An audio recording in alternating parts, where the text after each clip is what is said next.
إن الحمد لله نحمده ونستعينه ونستغفره ونعوذ بالله من شرور أنفسنا وسيئات أعمالنا من يهده الله فلا مضل له ومن يضلل فلا هادي له وأشهد أن لا إله إلا الله وحده لا شريك له وأشهد أن محمدا عبده ورسوله أما بعد فإن أصدق الحديث كتاب الله تعالى وخير الهدي هدي محمد صلى الله عليه وسلم وشر الأمور محدثاتها وكل محدثة بدعة وكل بدعة ضلالة وكل ضلالة في النار ما بعد. Toujours dans la lecture et la traduction du livre Taysir al-Karim al-Rahman du Cheikh Abdurrahman ibn Nasir al-Sa'di rahimahullah, explication du Coran. Lors du dernier cours, on avait lu l'explication de Surat Al-Shams. Aujourd'hui, Inch'Allah Ta'ala, on entame l'explication de Surat Al-Layl, qui est traduit par Surat la nuit. قال الله تعالى والليل إذا يغشى والنهار إذا تجلى وما خلق الذكر والأنثى إن سعيكم لشتى فأما من أعطى واتقى وصدق بالحسنى فسنيسره لليسرى وأما من بخل واستغنى وكذب بالحسنى فسنيسره للعسرى وما يغني عنه ماله إذا تردى إن علينا للهدى وإن لنا للآخرة والأولى فأنذرتكم نارا تلظى لا يصلاها إلا الأشقى الذي كذب وتولى وسيجنبها الأتقى الذي يؤتي ماله يتزكى وما لأحد عنده من نعمة تجزى إلا ابتغاء وجه ربه الأعلى ولسوف يرضى. Allah subhanahu wa ta'ala dit selon le sens: par la nuit quand elle enveloppe tout, par le jour quand il éclaire, et par ce qu'il a créé mâle et femelle, vos efforts sont divergents. Celui qui donne et craint déclare véridique al-husna, la plus belle récompense, nous lui faciliterons la voie au plus grand bonheur. Quant à celui qui est avare, se dispense, c'est-à-dire de l'adoration d'Allah, et traite de mensonge la plus belle récompense, nous lui faciliterons la voie à la plus grande difficulté. Ses richesses ne lui serviront à rien quand il sera jeté, c'est-à-dire au feu. C'est à nous, certes, de guider. À nous appartient, certes, la vie dernière et la vie présente. Je vous ai donc averti d'un feu qui flambe, où ne brûlera que le damné, qui dément et tourne le dos, alors qu'en sera écarté le pieux, qui donne ses biens pour se purifier, et auprès de qui personne ne profite d'un bienfait intéressé, mais seulement pour la recherche de la face de son Seigneur le Très-Haut, et certes il sera bientôt satisfait. قال الشيخ السعدي رحمه الله تفسير سورة الليل وهي مكية. L'explication de sourate la nuit qui est une sourate mécoise. هذا قسم من الله بالزمان الذي تقع فيه أفعال العباد على تفاوت أحوالهم فقال والليل إذا يغشى أي يعم الخلق بظلامه فيسكن كل إلى مأواه ومسكنه ويستريح العباد من الكد والتعب والنهار إذا تجلى للخلق فاستضاءوا بنوره وانتشروا في مصالحهم وما خلق الذكر والأنثى إن كانت ما موصولة كان إقساما بنفسه الكريمة الموصوفة بأنه خالق الذكور والإناث وإن كانت مصدرية كان قسما بخلقه للذكر والأنثى وكمال حكمته في ذلك أن خلق من كل صنف من الحيوانات أن خلق من كل صنف من الحيوانات التي يريد بقاءها ذكرا وأنثى ليبقى النوع ولا يضمحل وقاد كلا منهما إلى الآخر بسلسلة الشهوة وجعل كلا منهما مناسبا للآخر فتبارك الله أحسن الخالقين. Cheikh Sa'di rahimahullah dit: ceci est un serment d'Allah subhanahu wa ta'ala par le temps et par ces différents moments dans lesquels ont lieu les actes des serviteurs. Et ceci ala tafawuti ahwalihim, ceci en prenant en compte la diversité des situations de ces serviteurs. Ainsi, chacun est dans une situation particulière à un moment bien donné de la journée. Faqal, il dit subhanahu wa ta'ala, wal-layli idha yaghsha, par la nuit quand elle enveloppe tout. C'est-à-dire lorsqu'elle englobe toutes les créatures par son obscurité. Ainsi, chacun réside dans sa demeure et son refuge. Et les serviteurs, pendant cette nuit, se reposent suite aux efforts qu'ils ont produits dans la journée. Ils se reposent donc de leur fatigue. وَالنَّهَارِ إِذَا تَجَلَّى, par le jour quand il éclaire, c'est-à-dire quand il éclaire les créatures qui sont illuminées par sa lumière, la lumière du jour, et vaquent ainsi à leurs occupations. وَمَا خَلَقَ الذَّكَرَ وَالْأُنْثَى, et par ce qu'il a créé mâle et femelle. وَمَا خَلَقَ, ici on a vu dans Surat Al-Shams que ma peut être mawsoula et masdariya. Ici on a le même cas de figure. Si ma est mawsoula, alors Allah Azza wa Jal jure par lui-même en tant que créateur qui a créé le mâle et la femelle. Par celui qui a créé le mâle et la femelle. Quand le pronom ma ici est mawsoula. Quand elle est masdariya, alors le sens est qu'Allah Azza wa Jal jure par ces créatures mâles et femelles qui montrent la parfaite sagesse d'Allah subhanahu wa ta'ala dans ces créatures. Car Allah Azza wa Jal, en créant chaque espèce d'animaux dont il veut que cette espèce perdure, Allah Azza wa Jal fait en sorte qu'il y ait un mâle et une femelle, afin que cette espèce existe, perdure et ne disparaît pas. Et Allah Azza wa Jal, de par sa sagesse parfaite, a fait en sorte que chacun des mâles et des femelles coïncident les uns avec les autres et que l'un soit attiré par l'autre à travers différentes choses, parmi celles-ci le désir. Qu'Allah soit loué, le meilleur des créateurs. ثم قال الشيخ السعدي وقوله إن سعيكم لشتى هذا هو المقسم عليه أي إن سعيكم أيها المكلفون لمتفاوت تفاوتا كثيرا وذلك بحسب تفاوت نفس الأعمال ومقدارها والنشاط فيها وبحسب الغاية المقصودة من تلك الأعمال هل هو وجه الله الأعلى الباقي فيبقى السعي له ببقائه وينتفع به صاحبه أم هي غاية مضمحلة فانية فيبطل السعي ببطلانها ويضمحل باضمحلالها وهذا كل عمل يقصد به غير وجه الله تعالى بهذا الوصف ولهذا فصل الله تعالى العاملين ووصف أعمالهم فقال فأما من أعطى أي ما أمر به من العبادات المالية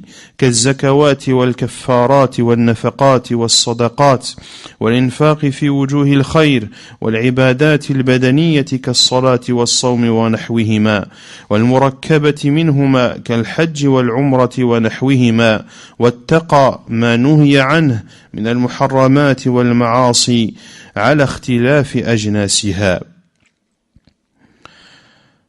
وصدق بالحسنى أي صدق بلا إله إلا الله وما دلت عليه من جميع العقائد الدينية وما ترتب عليها من الجزاء الأخروي. Puis Allah subhanahu wa ta'ala dit, selon le sens, vos efforts sont divergents. Cheikh Sa'di dit, هذا هو المقسم عليه. C'est ce pourquoi Allah a juré. Donc Allah a juré par la nuit quand elle enveloppe. Il a juré par le jour quand il éclaire. Il a juré par ce qu'il a créé comme mâle et femelle. Il a juré pourquoi? Inna sa'yakum la shatta. Vos efforts sont divergents. C'est-à-dire que vos efforts, ô vous qui êtes responsables de vos actes, sont divergents, sont différents les uns les autres, d'une grande différence. Et cette différence a lieu dans ces actes en eux-mêmes, dans leur quantité et dans la motivation que vous avez à les faire. Et ces actes diffèrent également dans le but qui est recherché par cela. Est-ce la face d'Allah le Très-Haut qui est recherché? Dans ce cas, l'effort restera comme la face d'Allah Azza wa Jal reste. Et celui qui a produit ces efforts, dans lequel ces efforts qu'il a produits pour la satisfaction d'Allah, eh bien, il en profitera. Ou bien le but est-il éphémère? Dans ce cas, l'effort disparaîtra avec la disparition de cet acte. Et ainsi est la finalité de tout acte pour lesquels la face d'Allah n'est pas voulue. Ils sont amenés, leur finalité est vaine. Pour cela qu'Allah subhanahu wa ta'ala a explicité les différents actes. Et il a dit subhanahu wa ta'ala, فَأَمَّا مَنْ أَعْطَى, celui qui donne, c'est-à-dire celui qui donne ce qu'Allah Azza wa Jal lui a ordonné de donner. Parmi les adorations qui ont un rapport avec l'argent, des adorations financières, comme la zakat, comme les expiations, al-kafarat, comme an-nafaqat, qui sont les dépenses. Parmi les dépenses obligatoires, il y a le fait que, par exemple, l'homme subvienne aux besoins de sa famille. Ceci est une obligation. Was-sadaqat, les aumônes, wal-infaq fi wujuhil khayr, et les dépenses dans les voies du bien. Celui qui donne également à travers des adorations liées au corps, comme la prière, le jeûne et autres. Mais également les adorations qui sont à la fois faites par le corps et qui sont en même temps financières, comme le hajj et la umrah, qui demandent un effort physique et qui demandent aussi que la personne dépense de son argent. Wattaqa, et craint Allah. Celui qui donne et craint Allah, c'est-à-dire qu'il met un obstacle entre lui et les interdits d'Allah, quelle que soit leur nature. Wasaddaqa bil husna, et déclare vérité la plus belle récompense, c'est-à-dire qu'il considère vrai la parole la ilaha illallah et tout ce qu'elle incombe comme conséquence, de considérer vrai l'ensemble des croyances religieuses et de considérer vrai également la récompense de l'au-delà. ثم قال فسنيسره لليسرى أي نسهل عليه أمره ونجعله ميسرا له كل خير ميسرا له ترك كل شر لأنه أتى بأسباب التيسير فيسر الله له ذلك. وأما من بخل بما أمر به فترك الإنفاق الواجب والمستحب ولم تسمح نفسه بأداء ما وجب لله واستغنى عن الله فترك عبوديته جانبا ولم يرى نفسه مفتقرة غاية الافتقار إلى ربها الذي لا نجاة لها ولا فوز ولا فلاح إلا بأن يكون هو محبوبها ومعبودها الذي تقصده وتتوجه إليه. وكذب بالحسنى أي بما أوجب الله على العباد التصديق به من العقائد الحسنة فسنيسره للعسرى أي للحالة العسرة والخصال الذميمة بأن يكون ميسرا للشر أينما كان ومقيضا له أفعال المعاصي نسأل الله العافية. Donc Allah Azza wa Jal parle de celui qui donne et qui craint, qui considère vrai la plus belle récompense. Quelle est la finalité de cela? Allah Azza wa Jal dit فَسَنُيَسِّرُهُ لِلْيُسْرَى, nous lui faciliterons la voie au plus grand bonheur. C'est-à-dire que nous lui faciliterons toutes ses affaires et nous ferons en sorte que tout le bien lui soit facilité et également que lui soit facilité le fait de délaisser tout mal, car cette personne a mis en œuvre les causes de la facilité, ainsi Allah lui facilite. Ainsi Allah lui facilite.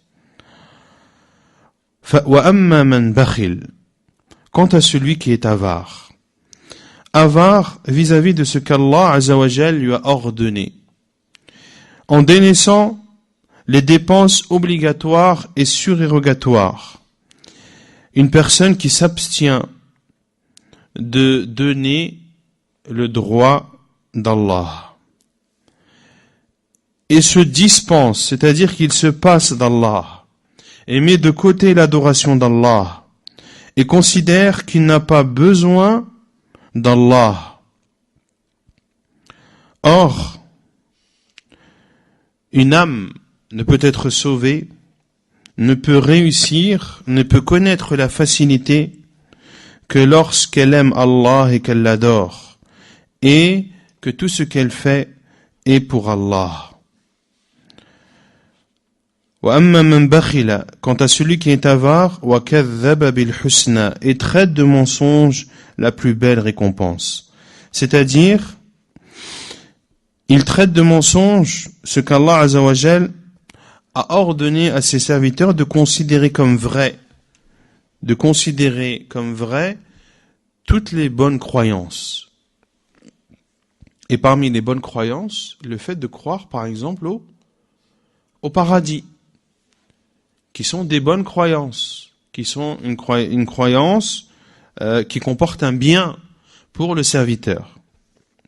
فَسَنُيَسِّرُهُ لِلْعُسْرَى, celui qui traite de mensonge la plus belle récompense, alors nous lui faciliterons la voie à la plus grande difficulté. C'est-à-dire que nous ferons en sorte que sa situation soit difficile, qu'il soit doté de caractéristiques mauvaises, et que le mal lui soit facilité où qu'il soit, et que lui soit facilité également le fait de commettre les interdits, qu'Allah nous en préserve. Et ceci est également une preuve dans Babu al-Qada wal-Qadar, que si tu fais les causes du bien, Allah te facilite vers le bien. Et si tu fais les causes du mal, Allah te facilite vers le mal. Pour ça que le prophète sallallahu alayhi wa sallam, lorsque ses compagnons lui ont dit, lorsque le prophète sallallahu alayhi wa sallam a dit que chacun a sa place en enfer et au paradis, les compagnons ont dit, pourquoi alors œuvrer au envoyé d'Allah? فَلِمَا الْعَمَلِ, le prophète sallallahu alayhi wa sallam a dit, اِعْمَلُوا فَكُلٌّ مُيَسَّرٌ لِمَا خُلِقَ لَهُ, œuvrez, car chacun sera facilité sur ce pourquoi il a été créé. Donc œuvrez, faites des bonnes œuvres et Allah Azza wa Jal vous facilitera la voie vers vers le bien. ثم قال رحمه الله وما يغني عنه ماله الذي أطغاه واستغنى به وبخل به إذ هلك ومات فإنه لا يصحبه إلا عمله الصالح وأما ماله الذي لم يخرج منه الواجب فإنه يكون وبالا عليه إذ لم يقدم منه لآخرته شيئا إن علينا للهدى أي إن الهدى المستقيم طريقه يوصل إلى الله ويدني من رضاه وأما الضلال فطرق مسدودة عن الله لا توصل صاحبها إلا للعذاب الشديد وإن لنا للآخرة والأولى ملكا وتصرفا ليس له فيها مشارك فليرغب الراغبون إليه في الطلب ولينقطع رجاؤهم عن المخلوقين فأنذرتكم نارا تلظى أي تستعير وتتوقد لا يصلاها إلا الأشقى الذي كذب بالخبر وتولى عن الأمر. Puis Allah Azza wa Jal dit, selon le sens, ses richesses ne lui serviront à rien. Ces richesses qui l'ont amené à outrepasser les limites et à se sentir à l'abri du besoin, des biens qui ont fait de lui un avare. Car, pourquoi est-ce que ces richesses ne lui serviront à rien? Car lorsqu'il mourra, ne sera à ses côtés que ses œuvres pieuses. Quant à ces biens dont il n'a pas donné la part obligatoire, qu'Allah Azza wa Jal a rendu obligatoire, alors ces biens seront au contraire, se retourneront contre lui et seront un regret et des remords pour lui, car il n'aura rien présenté et rien dépensé pour son au-delà. ثم قال, puis Allah Azza wa Jal dit, selon le sens, c'est à nous certes de guider. C'est-à-dire que la voie droite est le chemin qui amène à Allah. C'est le chemin qui rapproche de son agrément. Quant à l'égarement, ce sont des voies sans issue qui n'amènent qu'au châtiment douloureux. Puis il dit subhanahu wa ta'ala, à nous appartient certes la vie dernière et la vie présente. C'est-à-dire que la vie présente et la vie dernière, la vie d'ici-bas et la vie de l'au-delà, appartiennent à Allah, elles font partie de son royaume, mais c'est également Allah Azza wa Jal qui les gère et les administre. Il n'a dans cela aucun associé. Ainsi que ceux qui recherchent cette vie d'ici-bas ou celle de l'au-delà la demandent à Allah et qu'ils s'abstiennent d'espérer des créatures. Puis Allah Azza wa Jal nous avertit. فَأَنذَرْتُكُمْ نَارًا تَلَظَّى. Je vous ai donc averti d'un feu qui flambe, c'est-à-dire d'un feu attisé et d'un feu chauffé. لَا يَصْلَاهَا إِلَّا الْأَشْقَى. Où ne brûlera que le perdu, qui dément, qui traite de mensonge, al-khabar, les informations, c'est-à-dire qu'ont apporté les prophètes d'Allah Azza wa Jal. Et les informations des prophètes, ce sont des révélations. وَتَوَلَّى عَنِ الْأَمْرِ. Et à tourner le dos, c'est-à-dire aux ordres d'Allah subhanahu wa ta'ala.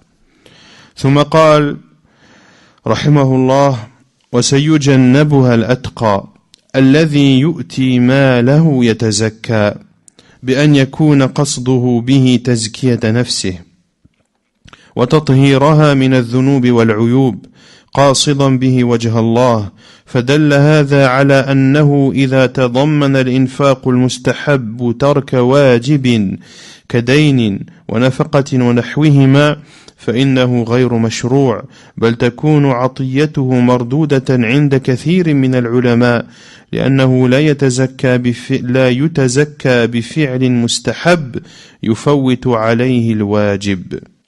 Puis Allah Azza wa Jal dit selon le sens, alors qu'on sera écarté, c'est-à-dire, alors qu'on sera écarté de quoi?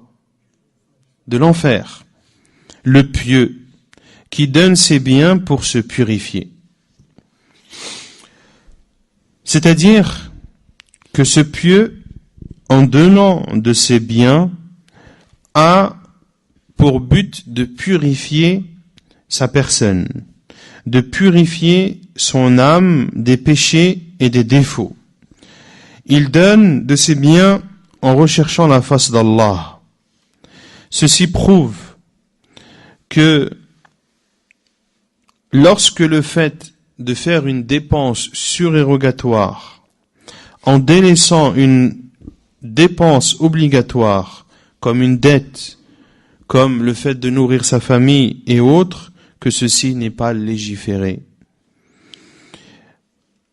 Plus encore, son don ne sera pas accepté, sera rejeté, comme le disent beaucoup de savants.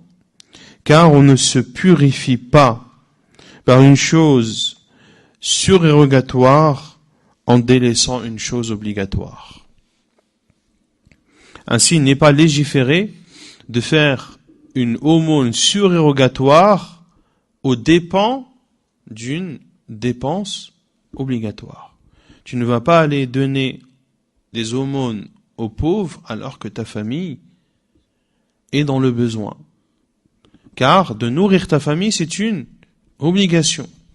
Et de nourrir un pauvre et de donner de l'argent fi sabilillah et de dépenser son argent dans les voies du bien, ceci est une chose qui est surérogatoire. Car comme le dit le cheikh, on ne se purifie pas en donnant une aumône obligatoire, en donnant une aumône surérogatoire aux dépens d'une aumône obligatoire. Car ici ce serait un péché. Et un péché ne purifie pas. Au contraire, il salit. ثم قال وما لأحد عنده من نعمة تجزى أي ليس لأحد من الخلق على هذا الأتقى نعمة تجزى إلا وقد كافأه بها وربما بقي له الفضل والمنة على الناس فتمحض عبدا لله لأنه رقيق إحسانه وحده وأما من بقي عليه نعمة للناس لم يجزها ويكافئها فإنه لابد أن يترك للناس ويفعل لهم ما ينقص إخلاصه. وهذه الآية وإن كانت متناولة لأبي بكر الصديق رضي الله عنه بل قد قيل إنها نزلت في سببه فإنه رضي الله عنه ما لأحد عنده من نعمة تجزى حتى ولا رسول الله صلى الله عليه وسلم إلا نعمة الرسول التي لا يمكن جزاؤها وهي نعمة الدعوة إلى الله إلى دين الإسلام وتعليم الهدى ودين الحق فإن لله ورسوله المنة على كل أحد منة لا يمكن لها جزاء ولا مقابلة فإنها متناولة لكل من اتصف بهذا الوصف الفاضل فلم يبق لأحد عليه من الخلق نعمة تجزى فبقيت أعماله خالصة لوجه الله تعالى ولهذا قال إلا ابتغاء وجه ربه الأعلى ولسوف يرضى هذا الأتقى بما يعطيه الله من أنواع الكرامات والمثوبات والحمد لله رب العالمين.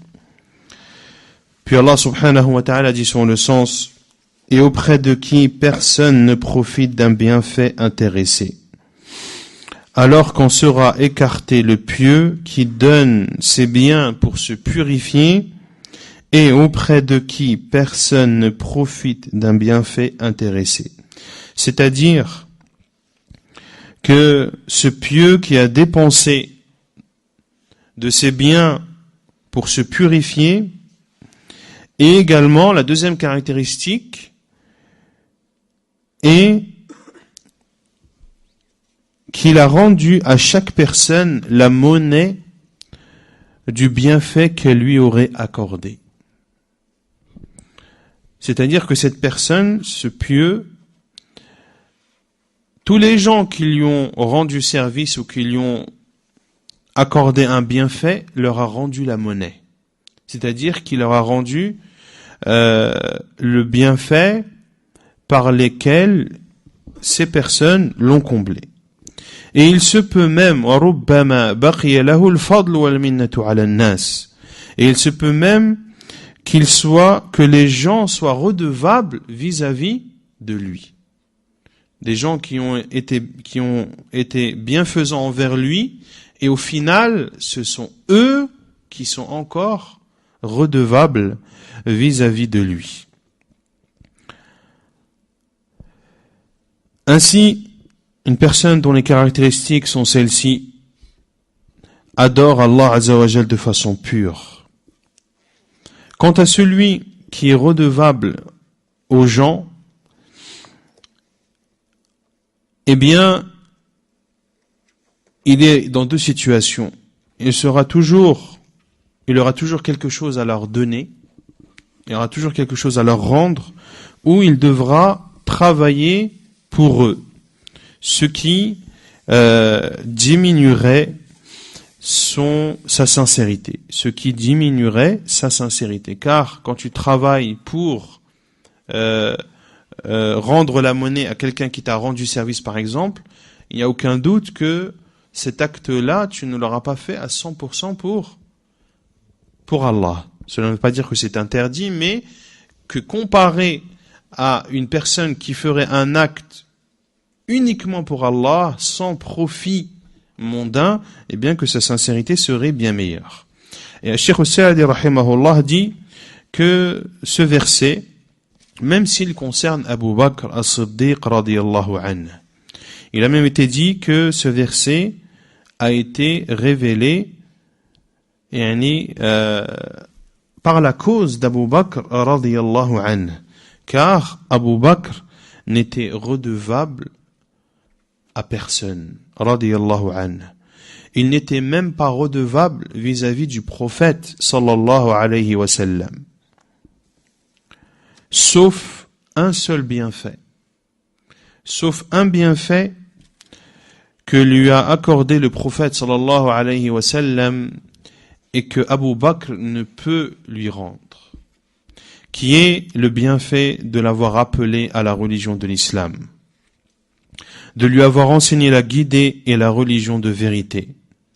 Car Allah et son envoyé ont un bienfait envers quiconque, envers toute personne, un bienfait qui ne peut être récompensé ni égalé, qui est le bienfait de l'islam. Ce verset, même si il a été révélé à cause d'Abu Bakr radiyallahu anhu, et même si celui qui est voulu dans ce verset, le pieux, est Abu Bakr radiyallahu anhu, ce verset n'en reste pas moins général. Et il englobe tous ceux qui sont dotés de ces qualités méritoires, celui qui n'est redevable vis-à-vis des gens de rien, celui qui n'est pas redevable aux gens. Ainsi, toutes ces œuvres sont purement sincères à Allah subhanahu wa ta'ala. Pour cela qu'Allah azza wa jalla dit « Illa ibtigha'a wajhi rabbihil a'la wa la sawfa yarda » sauf pour celui, mais seulement pour la recherche de la face de son Seigneur, le Très-Haut, et certes, il sera bientôt satisfait. C'est-à-dire que ce pieux sera satisfait de ce qu'Allah subhanahu wa ta'ala lui accordera, de ce qu'Allah azza wa jal lui donnera comme récompense et comme grâce Walhamdulillahi Rabbil Alamin. Et la louange appartient à Allah, le Seigneur des mondes.